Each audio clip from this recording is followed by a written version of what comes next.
The war had ended, the guns fell silent, the Union was preserved, but peace was still a long way off. Slavery was gone, but freedom was undefined. The South was defeated but not reconciled, and the president who had dreamed of healing the country with kindness, Abraham Lincoln, was gone. What followed was one of the most difficult, messy, and transformative chapters in American history. A time when the country tried to rebuild itself, not just with bricks and laws, but with new ideas of citizenship, rights, and justice. This was Reconstruction, and it would test everything the United States claimed to stand for. Welcome back to the US History Understanding This Country, the podcast where we walk through the story of the United States, one chapter at a time, not like a lecture, but like a story told across generations. If you have found this podcast helpful or engaging, if it has helped history feel more human, please consider sharing it with a friend, rating it on your podcast app, or even dropping me a message. Every bit of support keeps this journey going. Alright, the Civil War may be over, but the fight to define America has just begun.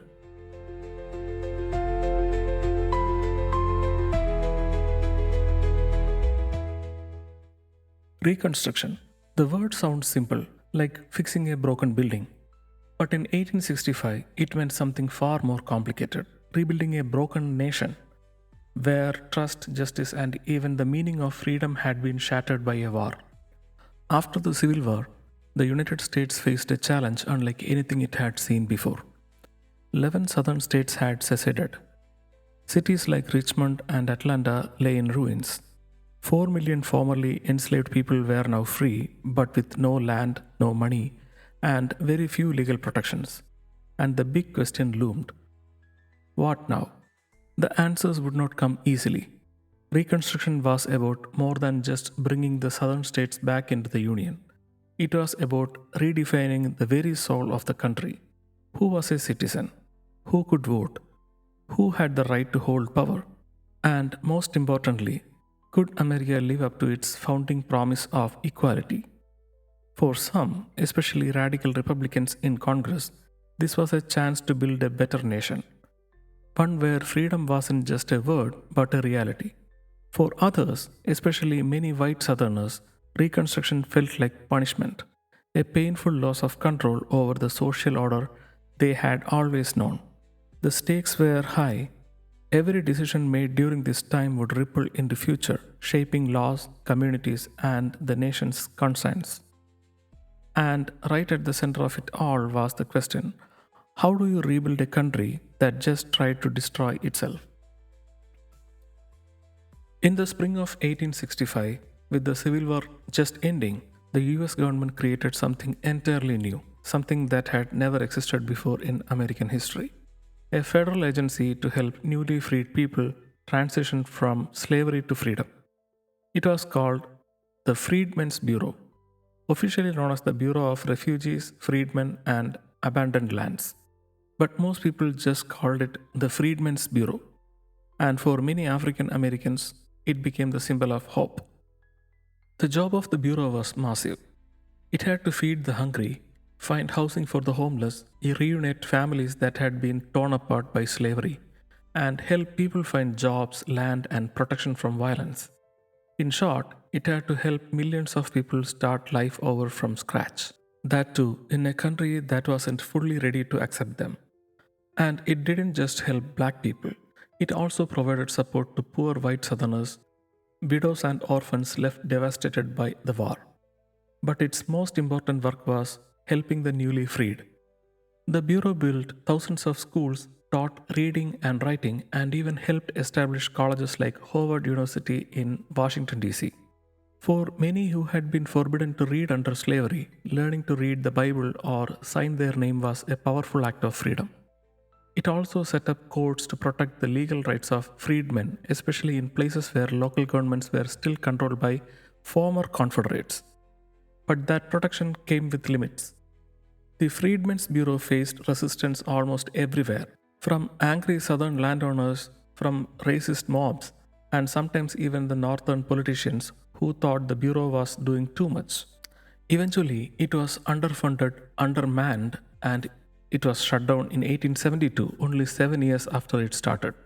But during its short life, the Freedmen's Bureau showed what was possible.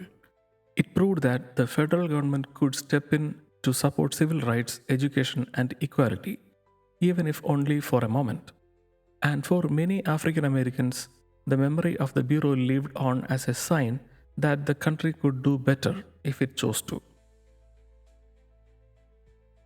Abraham Lincoln's leadership through the Civil War's final years positioned him as the central figure capable of navigating the nation's fragile post war reconciliation. Having steered the Union to victory by April 1865, his approach to Reconstruction emphasized national healing over retribution. In his seminal second inaugural address, delivered weeks before his death, he articulated his vision through the historic pledge to pursue a reconstruction with malice towards none, with charity for all, a philosophy advocating for the South's lenient reintegration into the Union while ensuring substantive freedom for newly emancipated African Americans. This dual focus on political reconciliation and social transformation reflected Lincoln's unique capacity to balance competing post war priorities. The trajectory of national healing fractured irrevocably on April 14, 1865, when John Wilkes Booth, a Confederate sympathizer, assassinated Lincoln at Ford's Theater. Booth's act transcended the murder of a head of the state. It eliminated the sole leader possessing the political capital and public trust necessary to mediate between Northern and Southern interests. The assassination created an immediate leadership vacuum, thrusting Vice President Andrew Johnson, a Southern Democrat from Tennessee who retained Union loyalties, into the presidency. While Johnson's background suggested potential as an interregional mediator, his administration rapidly exposed critical deficiencies in statesmanship and racial ideology that would reshape Reconstruction's course. Johnson's leadership diverged fundamentally from Lincoln's conciliatory yet principled approach. Despite superficial similarities as wartime Unionists, Johnson lacked Lincoln's strategic foresight and commitment to civil rights. His deep seated racial prejudices and belief in white supremacy manifested through policies that prioritized rapid Southern readmission over protecting freed people's rights. This ideological shift transformed Reconstruction from a potential national renewal into a contentious political battleground, exacerbating sectional tensions rather than alleviating them. The psychological impact of Lincoln's murder intensified Northern anxieties about post war stability. Many questioned whether Southern states would genuinely accept emancipation's social implications beyond its legal ratification. Concurrently, the Southern leaders interpreted the leadership transition as an opportunity to negotiate more favorable Reconstruction terms, with some aspiring to preserve pre war social hierarchies through new legal frameworks. This divergence in expectations between regions created fertile ground for political conflicts. The assassination's consequences extended beyond immediate leadership changes, fundamentally altering Reconstruction's political dynamics. Lincoln's death removed the most influential advocate for balanced reconciliation, enabling congressional radical Republicans and executive branch conservatives to engage in prolonged power struggles. Johnson's subsequent clashes with Congress over civil rights legislation and Southern state readmission requirements exemplified this deteriorating cooperation. The resulting policy instability created conditions where Southern states implemented oppressive black codes while congressional leaders pushed for more transformative reforms through constitutional amendments. Lincoln's vision of national unity through measured reconciliation gave way to fragmented reconstruction process marked by competing political agendas and escalating racial tensions. The absence of his unifying leadership allowed sectional animosities to harden, ultimately contributing to the Reconstruction's premature termination and the institutionalization of Jim Crow segregation. This historical pivot underscores how individual leadership qualities and contingent events can dramatically alter national trajectories during critical junctures. When Andrew Johnson took office after Lincoln's assassination, many in the North hoped he would continue Lincoln's path.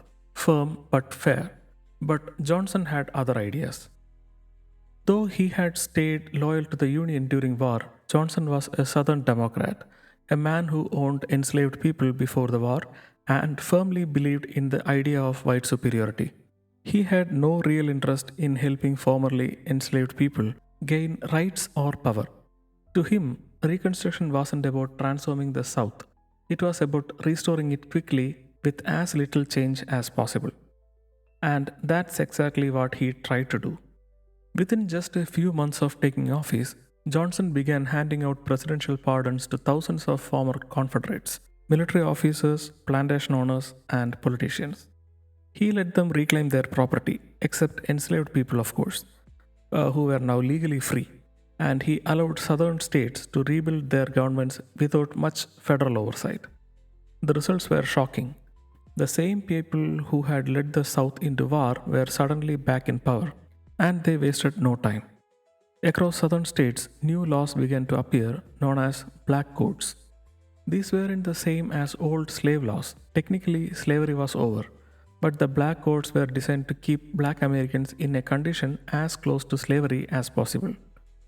Some laws banned black people from owning land, others required them to sign labor contracts, and if they refused, they could be arrested for vagrancy, that is, for simply being unemployed.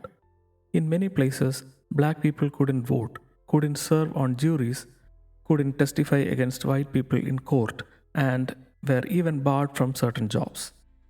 In Mississippi, one law required black workers to get written permission just to leave a plantation, echoing the passes that enslaved people once needed. To the freedmen, it felt like a cruel trick. They had survived slavery, they had hoped for freedom, but now they were being dragged back into submission, just under a different name. To many in the North, especially the radical Republicans in Congress, this was unacceptable. They had just fought a war to defeat slavery. Now they saw the South trying to rebuild the same system, just dressed up in new clothes. This is where the real battle of Reconstruction began, a fight between the President and Congress, between those who wanted to move on quickly and those who believed real change was not just possible but necessary. And so, a new conflict was set in motion, not with bullets this time, but with laws, amendments, and the clash of two very different visions of America. When Congress saw what was happening under Johnson's watch, with black coats spreading across South and former Confederates regaining political power, they decided enough was enough. If freedom was going to mean anything, it had to be written into the Constitution. Not just ending slavery, but defining what it actually meant to be a citizen. And that's where the 14th Amendment comes in, one of the most powerful and still most debated amendments in US history. Passed by Congress in 1866 and ratified by the states in 1868, the 14th Amendment had three major ideas, and each one was revolutionary. First, it said that anyone born in the United States, no matter their race, background, or family status, was a citizen. That included formerly enslaved people. No more confusions, no more 3/5 rules. Citizenship was now a birthright. Second, it promised equal protection under law. That meant the government, state or federal, could not treat some people differently just because of their race or status. In simple words, the law had to apply to everyone equally. Third, it gave the federal government the power to enforce these rights. If a state tried to take them away, Congress could step in. And if a state refused to let black men vote, that state could lose some of its seats in Congress. It was a bold move, a line in the sand. And it sent a clear message to the southern states. If you want to rejoin the Union, you have to accept this new reality: freedom, citizenship, and equality under law. But of course, the southern states resisted. Most of them refused to ratify the amendment. That only pushed Congress further. The radical Republicans now saw that the only way to rebuild the South was to take Reconstruction into their own hands, with or without President support. The 14th Amendment didn't just change the law, it reshaped the meaning of the United States Constitution. For the first time, the government had a clear duty to protect the rights of individuals, especially when local or state governments fail to do so. And even today, when people fight for civil rights, whether in school or in voting booths or in courtrooms, it's often the 14th Amendment they use as their shield. But back then, it set the stage for the next big chapter, radical reconstruction, a period when Congress took the wheel and tried to rebuild a new South, brick by brick, law by law. When President Andrew Johnson refused to protect the rights of newly freed African Americans and instead allowed ex Confederates to return to power, Congress decided to take over. What followed was a period known as Radical Reconstruction, named after the radical Republicans in Congress who believed that true freedom required bold actions. They didn't want a soft, forgiving Reconstruction. They wanted a complete transformation of the South, politically, socially, and economically. In 1867, Congress passed the Reconstructions Act over Johnson's veto. These laws divided the former Confederate states, except Tennessee, into 5 military districts, each controlled by a Union general. Southern states had to meet strict conditions before they could rejoin the Union, including ratifying the 14th Amendment and creating new state constitutions that guaranteed black men the right to vote. This was a turning point. For the first time in American history, black men voted in large numbers. They held public office and even helped rewrite the laws of southern states. Between 1867 and 1877, over 2,000 African American men held public office at the local, state, and national levels. One of them, Hiram Rivers, even served in the US Senate, taking the very first seat once held by Jefferson Davis, the former Confederate president.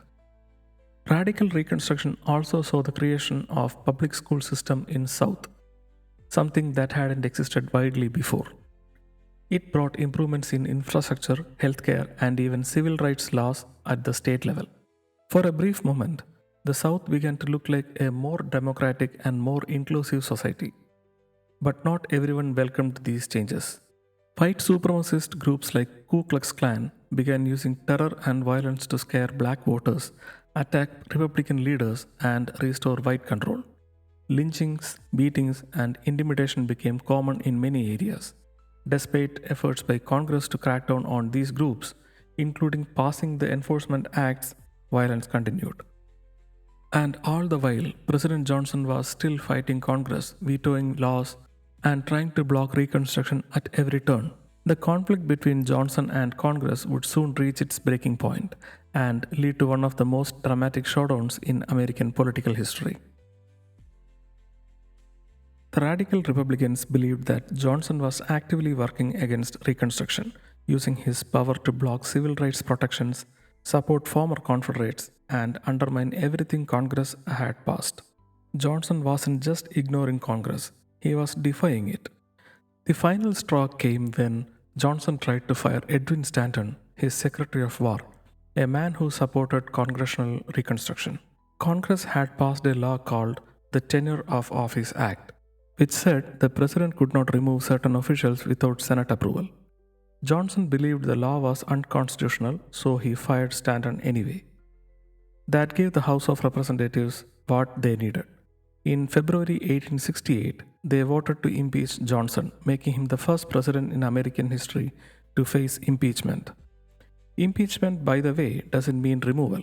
It means the president is formally charged by the House, and then the Senate holds a trial to decide whether to remove him from office. Johnson's trial in the Senate was a huge national event. Newspapers covered every word. The country held its breath, and in the end, he survived, but just barely. The Senate fell one vote short of removing him. Just one vote. Johnson stayed in office, but he was a broken and powerless president. He didn't run again. The Congress continued to lead Reconstruction without him. The impeachment of Andrew Johnson was a test of American democracy. Could Congress check a president who refused to enforce the law? Could the system hold together in a time of deep national division? And though Johnson wasn't removed, the message was clear. Reconstruction would go forward with or without the White House. With Andrew Johnson out of favor and out of the running, The 1868 election was about more than just picking a new president. It was about choosing the future of Reconstruction itself. On one side was the Republican Party, standing firmly behind Reconstruction, civil rights, and the newly passed 14th Amendment. Their candidate was Ulysses S. Grant, the Union general who had led the North to victory in Civil War. Grant was a national hero, quiet, steady, and deeply respected by Union veterans and freedmen alike. His campaign slogan said it all: "Let us have peace." On the other side was the Democratic Party, made up of many white Southerners and Northern voters who had grown tired of the war, tired of military rule in the South, and tired of seeing black Americans gain political power. Their message was blunt: end radical Reconstruction, restore the Home Rule to the South, and limit the federal government's role. But black voters, many voting for the first time, made a powerful difference. In states where black men could vote, they turned out in huge numbers, casting their ballots for the party that had freed them and protected their rights. And even though violence and voter suppression were already starting to rise, their voices were heard. Ulysses Grant won, and not just narrowly, he carried 26 of 34 states. This victory was a clear message. Americans still supported Reconstruction. The war had been fought to preserve the Union and end slavery. Now it was time to defend the peace and build the promise of equality. As president, Grant would face major challenges from Southern resistance to political corruption, but his election gave Reconstruction fresh energy and federal support, at least for a few more years. And yet, even as the nation looked ahead with hope, the struggles were far from over. Reconstruction would prove to be not only political but deeply personal, changing lives, communities, and the definition of freedom itself. For all its messiness, resistance, and political battles, Reconstruction was revolutionary, not just in laws passed or governments rebuilt, but in the bold idea that a country could remake itself after nearly tearing itself apart.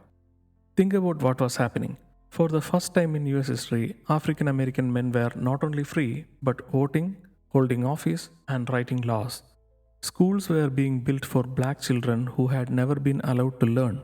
Churches, businesses, and entire communities were rising where once there had only been slavery. In some southern states, black Americans made up a majority of voters.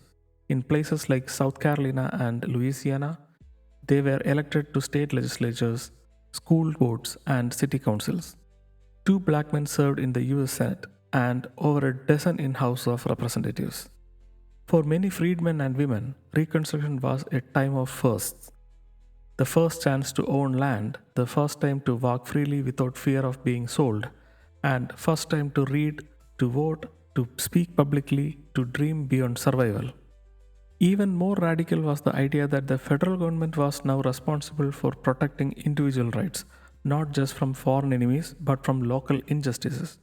Through the 14th and 15th Amendments, the Constitution had been redefined to include everyone, not just property owning white men.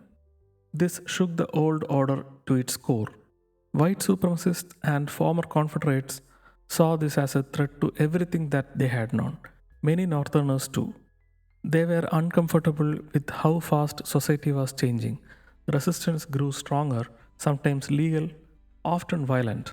But for a short window, the United States became something it had never been before: a multiracial democracy where the ideals of liberty and equality seemed possible. It didn't last, but while it did, it gave the country a glimpse of what could be, a promise that would echo into future movements of civil rights, justice, and equality. Reconstruction wasn't just a patch up job, it was an attempt at rebuilding the nation from its foundation, redefining who counted, who mattered, and who got to shape America's future. Freedom came with no instruction manual. For nearly 4 million formerly enslaved people in the South, the end of slavery was life changing, but it didn't come with land, money, or even basic protection. One day they were property, the next day they were free. But free to do what? And where and how? In the years immediately after emancipation, Formerly enslaved families began to reunite, husbands and wives who had been sold apart, mothers and children who had been separated by auction blocks.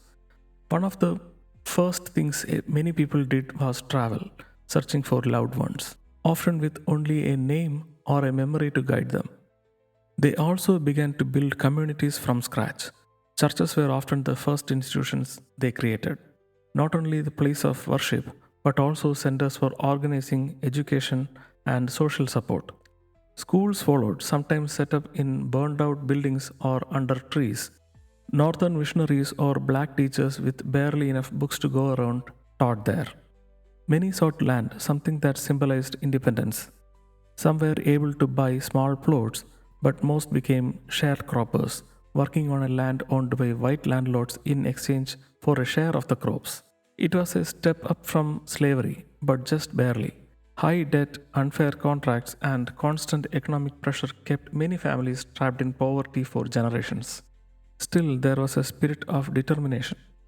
Formerly enslaved people created mutual aid societies, learned to read, published newspapers, and started businesses. They registered to vote, ran for office, and demanded the rights promised in the Constitution. But every step forward came with a backlash. White supremacist groups like Ku Klux Klan attacked schools, burned churches, and lynched black leaders. Local governments passed new laws to control labor and movement, and in many areas, the legal system refused to protect black citizens. Yet, through it all, the newly freed people held on, not just to survival, but to dignity, hope, and the belief that they too were Americans. The progress was fragile, but it was real. They had gone from bondage to citizenship in a matter of years. That journey, filled with pain, courage, and resilience, became moral hurt of Reconstruction. As Reconstruction came to close in the late 1870s, a quiet but beautiful shift began to take hold across South and the country. Federal troops were withdrawn, and with them went much of the protection that had allowed African Americans to vote, hold office, and live without fear. In their place, southern states began passing a new set of laws, ones that separated black and white Americans in public spaces, trains, schools, restaurants, and even cemeteries. These were known as Jim Crow laws. The message was clear: separate, not equal. Then in 1892, one man decided to change it all. His name was Homer Plessy, a mixed race man from New Orleans who was legally considered black under Louisiana law. He boarded a whites only train car and announced he was refusing to move. He was arrested on purpose as part of the planned civil rights test case. The goal was to challenge segregation in court and prove that it violated the Constitution, especially the 14th Amendment's guarantee of equal protection. The case went all the way to Supreme Court. But in 1896, in a 7-1 decision, the court ruled against Plessy. They said that segregation was legal as long as the separate facilities were equal. This became known as separate but equal doctrine, and it gave legal approval to segregation for nearly 60 years. In reality, the facilities for black Americans were never equal. Schools were underfunded, public services neglected, and black communities were constantly pushed to the margins. The Plessy v. Ferguson decision effectively undid much of what Reconstruction had tried to build. It told the country that discrimination was acceptable as long as it wore the disguise of equality. And yet, even in the face of this legal setback, black Americans continued to fight. They built institutions, formed movements, and laid the groundwork for next great wave of struggle, the civil rights movement of the 20th century. Plessy didn't end the story, but only marked the start of a new chapter. Because once people had tasted freedom, they don't forget it. They keep pushing forward, even when the law turns its back. Reconstruction was supposed to be a new beginning, a second founding of a broken nation. And for a brief, brilliant moment, it was.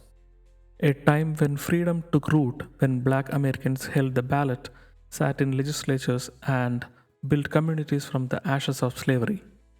a time when the Constitution was stretched wider to include more people than ever before. But that promise came with resistance, violent, political, and legal. And slowly, painfully, the window of progress closed. Still, the legacy of Reconstruction didn't vanish. It lived on in courtrooms, classrooms, and church pews.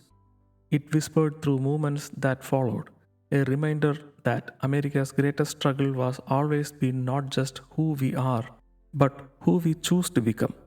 As we step out of the Reconstruction years, we will begin to explore the rise of industry, the expansion westward, and the birth of modern America, a land of railroads, factories, and growing inequality. But history doesn't forget. The unfinished work of Reconstruction will echo through every story we tell from here on out.